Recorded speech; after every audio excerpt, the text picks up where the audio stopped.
छीटा जवानी के उड़े दहो, मनवा से मनवा के जुड़े दहो।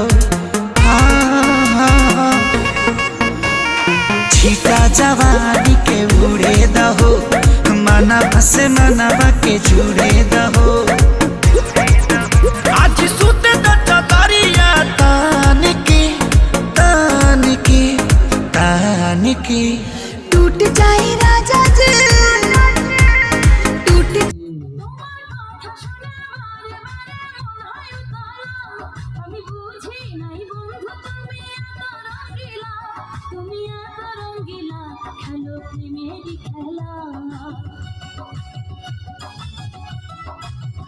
তোমায় পাইছি যখন আজ নিশিতে আমি একলা, আর ছাড়বো না গো পরাণের মধুবালা।